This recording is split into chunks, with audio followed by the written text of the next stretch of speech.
Vital signs are a person's temperature, pulse, respiratory rate, and blood pressure. As you'll see as you watch the skills demonstrated in this module, these measurements are indicators of body function and reflect the status of a person's health. So a change in vital signs may indicate a change in health. Assessing vital signs is an integral part of nursing, and doing it right is important to make sure you have the accurate data for the patient's plan of care. Let's start with temperature. The most common way to take a temperature is orally, but you should avoid the oral site if the patient has had mouth surgery or a disease of the oral cavity. You'll often take the patient's pulse next. The most common pulse site for children and adults is here, the radial pulse at the wrist.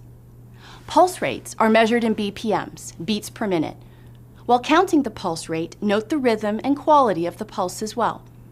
Respiratory rate is determined by counting the patient's breaths per minute. It's always best to do this right after taking the patient's pulse. That way you can transition into counting breaths so that the patient is unaware and won't change their breathing pattern. While checking the respiratory rate, note the rhythm and the depth of the patient's breathing as well. Finally, you'll take the patient's blood pressure. BP is measured in millimeters of mercury and is recorded as a fraction. Systolic pressure over diastolic pressure. It is typically measured at the brachial artery site using a stethoscope and a sphygmomanometer.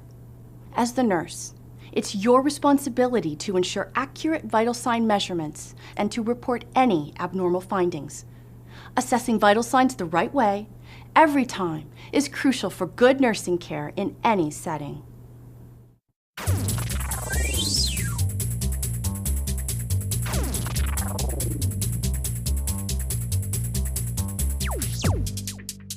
Okay, and what's next? I'm going to be getting the vital signs on my patient as part of my assessment. Do you have everything you need? Yes, I think so. Digital thermometer, blood pressure cuff. Is it the right size for your patient? Yes, and of course, a stethoscope. Okay, just a couple of things before we see your patient. Remember, when you're taking an oral temperature, you need to assess whether or not your patient can follow directions. If not, they could get hurt, right? Like if the patient bites down on the thermometer. So if they can't, then I take their temp another way. Right. An oral measurement is also contraindicated in patients with diseases of the oral cavity. And for those who've had surgery of the nose or mouth. Right. What's next?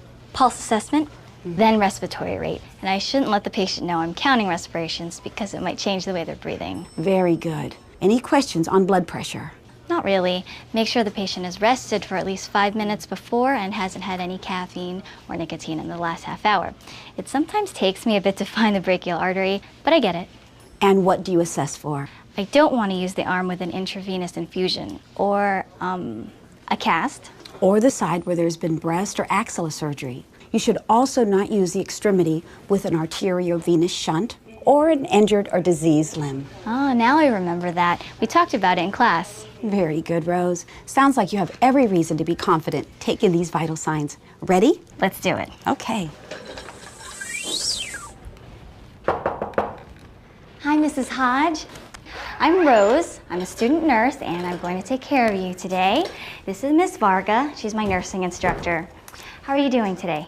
Fine. I'm here to measure your vital signs, if that's okay with you. Yes, of course. Can I have a look at your wristband? Sure. Thank you. And your full name? Irene Hodge. And your birthday? December 6th, 1934. Great, thanks. Can you hold a thermometer under your tongue? I would hope so. Anything to eat or drink in the last half hour? No. Gum? Smoking? Heavens, no. Very good, Rose. You remembered to ask about these things that can directly impact the vital signs. Remember, if Mrs. Hodge would have answered yes to any of these questions, you'd wait 30 minutes before taking her temperature.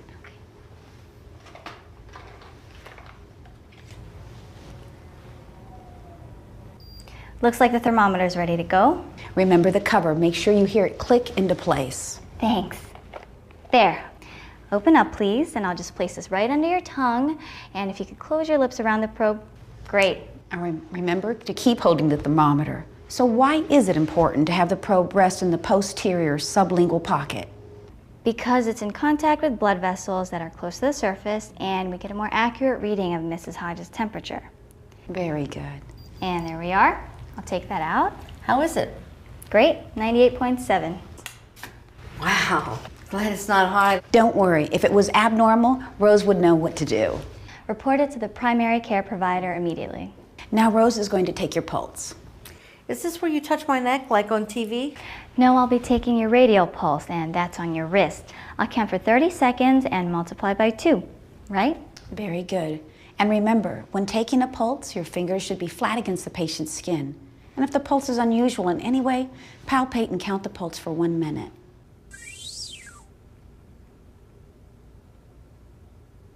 Great, thank you. Pulse rate, amplitude, rhythm, everything's great. I also checked her respiratory rate by counting the number of respirations for 30 seconds and multiplying that number by 2 to calculate her respiratory rate per minute. Wow, you are tricky. Well, it's not to be tricky. We try to avoid letting patients know that we're counting respirations because they might unconsciously change the way they're breathing. Impressive. Rose, did you assess the patient for respiratory distress, retractions, nasal flaring, grunting? Yes, regular rhythm and depth. And if the respirations are unusual in any way, then I would count the respirations for at least a full minute. All right, excellent. Okay, now we'll take your blood pressure. Okay, I just want you to get comfortable and put your arm like so. Good. How's that feel? Fine. Okay, I'm putting her arm on the pillow to make sure her forearm is supported at the level of her heart. Your back's supported. Good. Are your legs crossed? At the ankles they are. I always do that, but I can uncross them. Thank you. Now I'm going to slide up your sleeve so I can wrap this cuff around your arm. You'll want to palpate the location of the brachial artery. Right.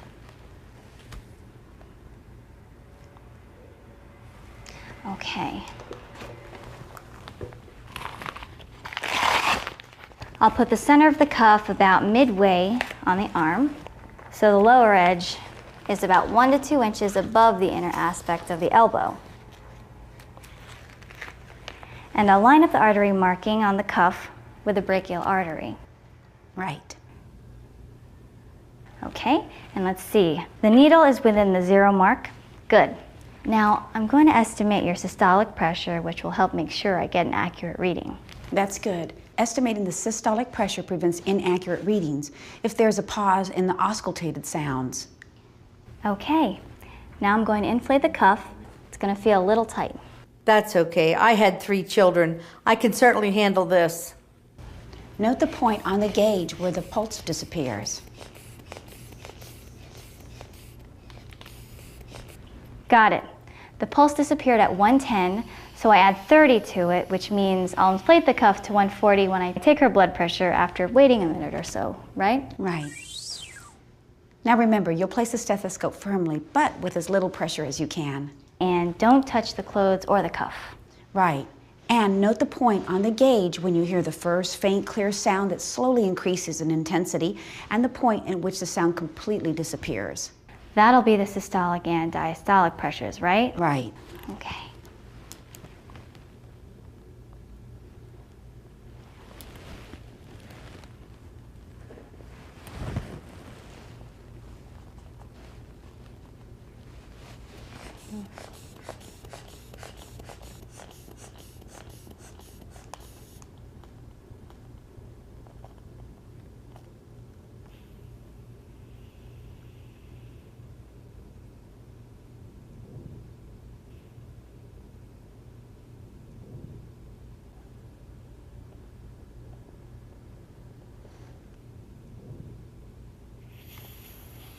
Okay.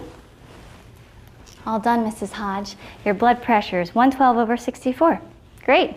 Now, if you're suspicious of a reading, wait at least 1 minute before you try it again. Remember, if you want to recheck the pressure reading, do not reinflate the cuff once the air is being released. Wait 1 minute and repeat the measurement. That was easy. Can we do anything for you before we leave? No, I think I'm all right. Okay. We'll be back shortly to check on you. I'll take that. Thank you. Thank you.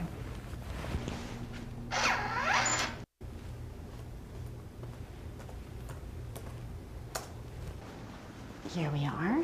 And then you got the, okay. Thank you.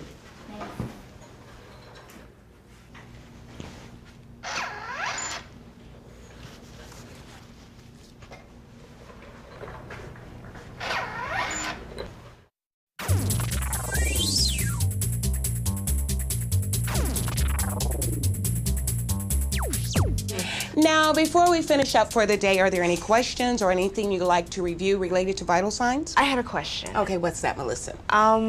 Well, when I was taking my patient's blood pressure, I had a really tough time hearing anything. I don't know if Okay, anybody see, that happens sometimes. Now, if you find this is a problem, you could try, well, try making sure the room is quiet. And check your equipment and connections. Check your stethoscope for the correct positioning of the head if it's a dual head, so the sound is being conducted through the bell or diaphragm. Well, depending on the site you're using, of course. Let's see. Yeah, recheck the location of the brachial artery and make sure you have the head of the stethoscope directly over the pulse site. Now apply a little firmer pressure to the stethoscope just to be sure that there's a good seal between the stethoscope and the skin. And let's see, now if you're still having trouble, you might want to try another limb, if that's possible. You should practice blood pressure measurement often in a quiet room to become more comfortable with it. I'll keep practicing. Good. Now, sometimes there are other situations you'll have to make special accommodations for. You see, earlier Mark worked with a patient who had a right modified radical mastectomy and had a PICC line in her antecubital fossa. Mark, tell me something. How can you go about measuring her blood pressure? Well, you can't take her BP on her right arm because of the mastectomy. That's right, because see, there's an increased risk of lymphedema. And you shouldn't use her left arm because the PICC line is inserted there. Pressure from the cuff could damage the catheter or injure the surrounding tissue. And so what would be the best site? I guess the best blood pressure site would be her thigh. Good. And Melissa, what's the procedure for taking a blood pressure on the thigh? Place the stethoscope behind the patient's knee using the popliteal pulse. Right, and just keep in mind that systolic readings in lower extremities are about 10 to 40 millimeters higher than the brachial sites, but diastolic pressure is about the same at either. How about the situation? While you're trying to measure the respiratory rate for a patient and you're not able to see their chest rise and fall, put the stethoscope on the apical site and watch the chest rise and fall at the sternal notch, or you can just focus on the rise and fall of your hand on the stethoscope.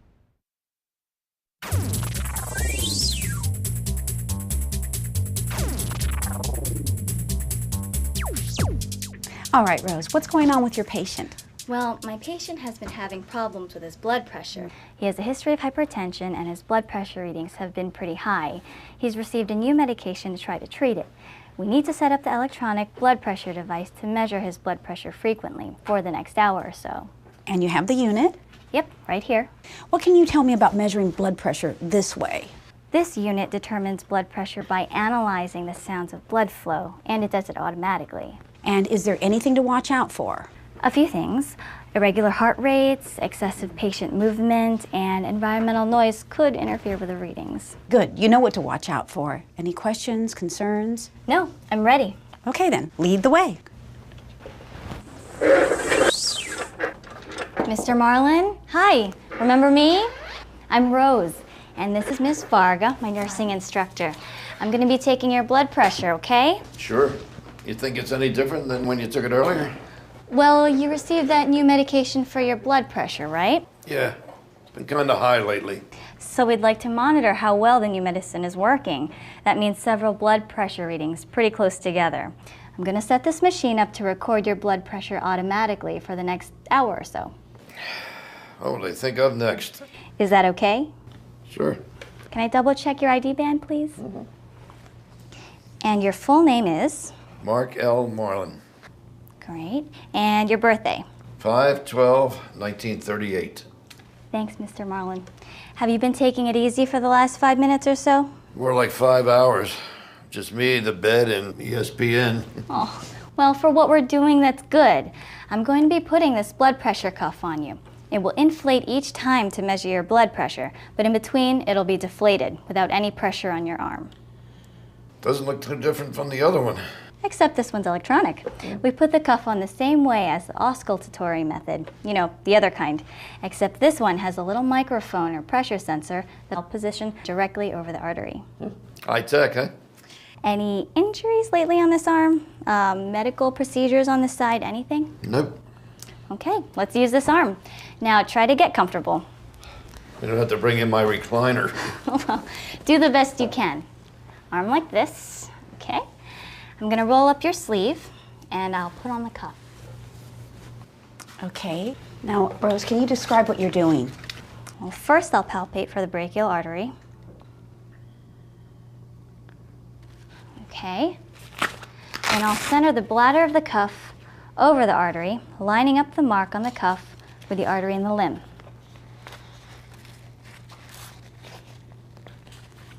Okay.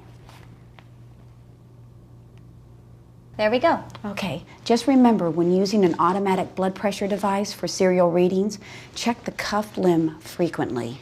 That's to make sure the cuff deflates between readings, right? Yes, incomplete deflation of the cuff between measurements can lead to inadequate arterial perfusion and venous drainage, compromising circulation into the limb. Well, I hate when that happens. I always double check. And does the machine have different settings for infants, children, and adults? Okay, yep, I've got it on adult settings every 15 minutes. And of course, you'll want to instruct a patient to hold his limb still. Hand down, Mr. Marlin. I'm sorry. Guess I got itchy. That's okay. Now I'm going to turn it on. It'll feel a little tight.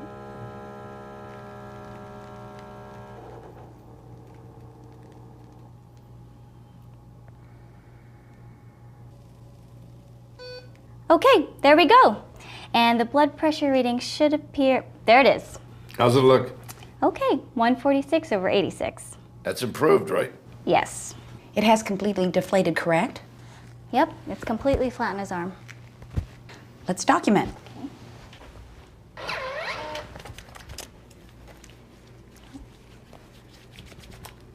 You identified the arm used? I did, and if we used a site other than the brachial artery, I would have noted that too. Okay, that's it for this measurement. I'll be back to record the remaining measurements and check up on you. Do you have your call bell? Yep, it's right here. Can I get you anything else before we leave? Some ice water would hit the spot. No problem. I'll be right back. Thank you, Mr. Marlin. No problem. Nice to meet you.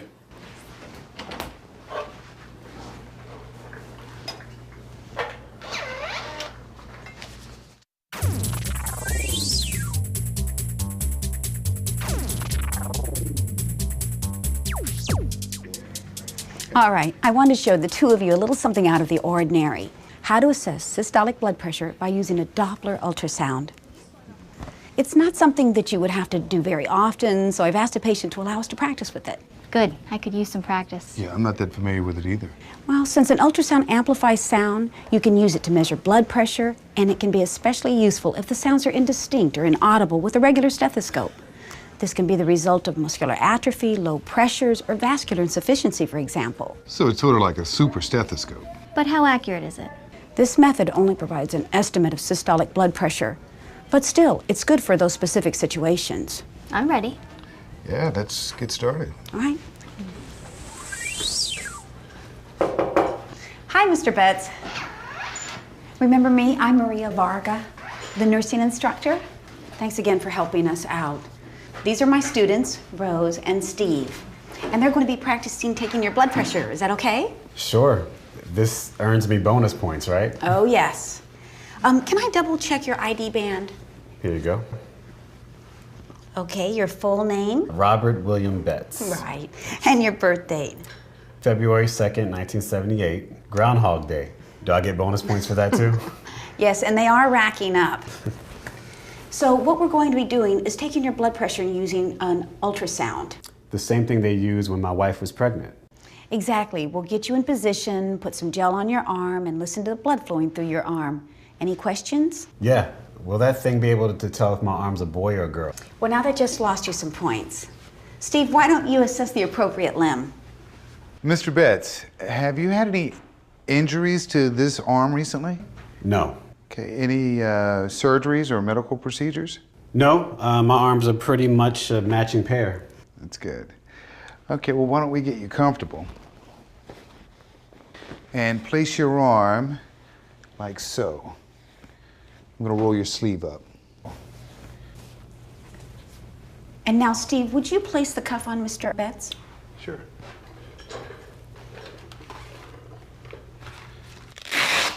And where does the artery marker on the cuff go? Right in line with the artery in Mr. Betts' arm. And I'm going to wrap the cuff so that it's nice and snug.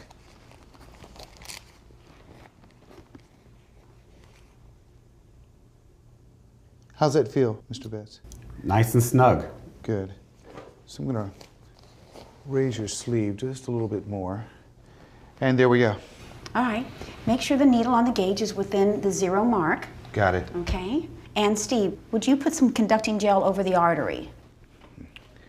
And this might be a little cold.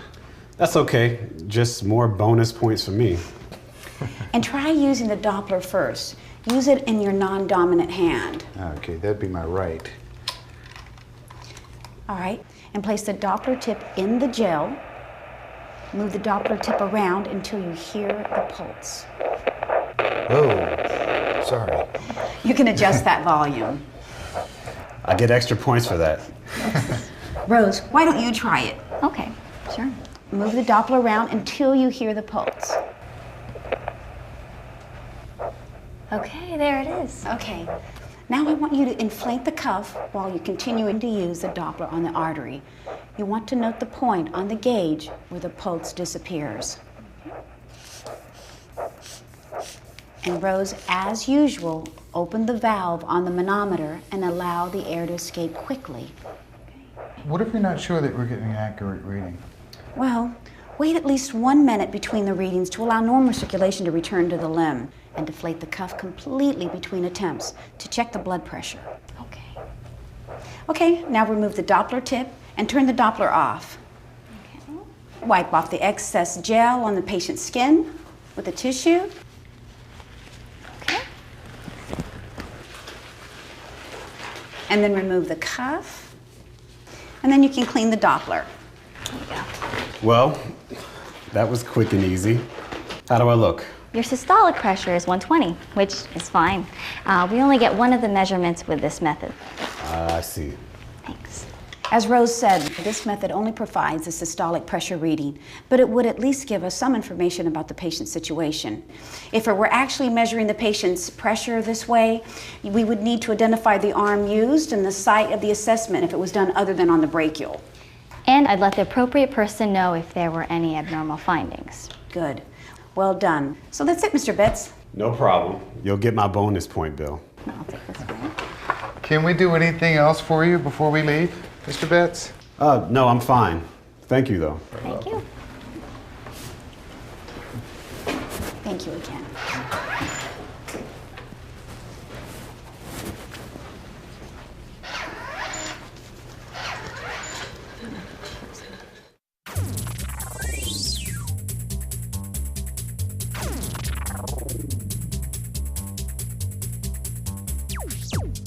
So what are we doing for your patient, Rose? My patient was admitted last night after falling at home. She'd been having a problem with dizziness and lightheadedness. I need to assess her for orthostatic hypotension. Which is? Orthostatic or postural hypotension is a low blood pressure condition.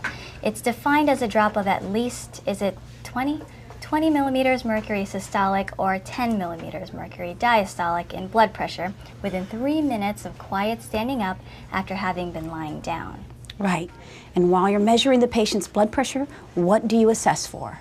Throughout the procedure, I look for signs and symptoms of hypotension, such as dizziness and lightheadedness. And don't forget pallor and diaphoresis. If the patient would be attached to a cardiac monitor, you would assess for arrhythmias. What do you do if symptoms appear during the procedure? Immediately have her lie down. Return the patient to a supine position. Right. And do not have the patient stand if symptoms of hypotension occur when the patient is sitting. Because they could faint and fall and get hurt. Yes. You have the cuff and the stethoscope. Right here. All right. Is the cuff the correct size? Yes, I already assessed the fit. This one's correct. Any questions about taking BP or measuring pulse rate? No, I feel confident about that. Okay, sounds like you're ready. Mrs. Paolini? Hi, remember me? I'm Rose. This is Miss Varga, my nursing instructor. Nice to meet you. I'm gonna take your blood pressure, okay? As long as I don't have to do much. Well, we want to see if changes in your blood pressure are part of the problem with your dizziness. So, we're going to take measurements in a couple different positions, but it won't be too much activity, okay? Well, I guess so. I do want to find out what the problem is. Can I double check your ID band, please? Okay. And your full name is?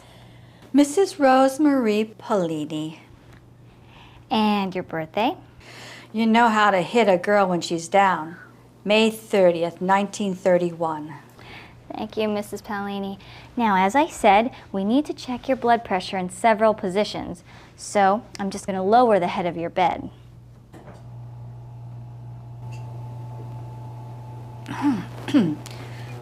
Will I have to lay here like this for long? 3 or 4 minutes. Are you okay? Yes, I'm okay. Have you had any caffeine in the last 30 minutes? No. And you haven't been physically active in the last 5 minutes or so? Well, my head spins from time to time. Does that count? No, but let me know if that happens while we're taking the measurements. Okay, so you have to lie here for a few minutes, then we'll measure. I'll put the cuff on the other arm since I see this IV is on your left.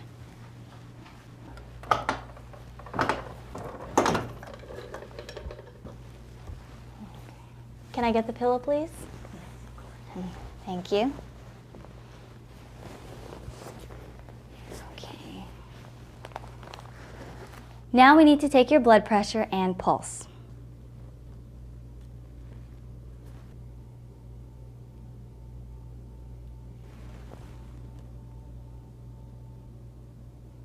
Okay. You can take that, please. Thank you.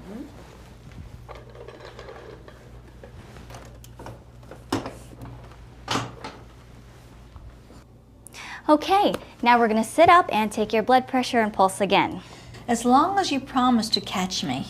Okay, would you like your head up a little? Oh, please. Sure. Good. Oh, easy does it. Let's put this rail down. Great. All right, how do you feel? Not too bad. Okay, try to get comfortable now. Okay, put your arm over like this, and I'll put your arm on a pillow to make sure your forearm is supported. That way it's at level with her heart. How's that feel? Fine, I guess. Okay, how do you still, any dizziness, lightheadedness? No, I'm okay so far. Okay, so we wait a few minutes. Do you still feel okay? So far, so good. All right. Now I'm going to check your blood pressure and your pulse again. At this rate, I'm going to be a real pro at this stuff. You sure are. Okay, thank you. Now we're going to try it again, standing up this time. We'll see. Do you feel up to standing? I guess so. Well, if you're not sure... No, I'll try it. Okay. Okay. How do you feel? Not too bad. You can do what you have to do. All right, well, we need to wait another 2 or 3 minutes. Are you feeling okay? Are you feeling dizzy or lightheaded? No, I'm okay. Okay. Are you still okay? Are you all right? Yes, I'm okay. All right, double check the cuff, Rose. Okay. Okay, looks good. It's going to get a little tight, and I'm going to take your blood pressure and pulse again. Great. Are you okay? Let's get you back into bed. Good. All right, let's get this cuff off. Okay. And I'll take the pillows and we'll put them back where they were. There we are. Good. All right. Great. There we are.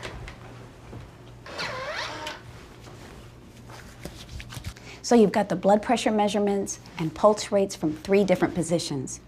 We're going to record the measurements for each position, noting the position with the readings. And if you have an increase of 40 beats in the pulse rate or a decrease in the blood pressure of 30 millimeters of mercury, what's that tell you? Well, that would be a cause for concern, but fortunately, not the case for Mrs. Paolini. There was very little change in the measurements from lying, sitting, and standing. Well, that's good, right? Yes, that's a good thing. Now, if you're suspicious of a reading, wait at least a minute before you try it again. Remember, if you want to recheck the pressure reading, do not reinflate the cuff once the air is being released. Wait 1 minute and repeat the measurement. Okay, all done, Mrs. Paolini. That wasn't so bad, I guess. I'm just going to make a few more notes here in your record. So what happens now? Well, I'll show these results to your primary care provider, and he'll talk to you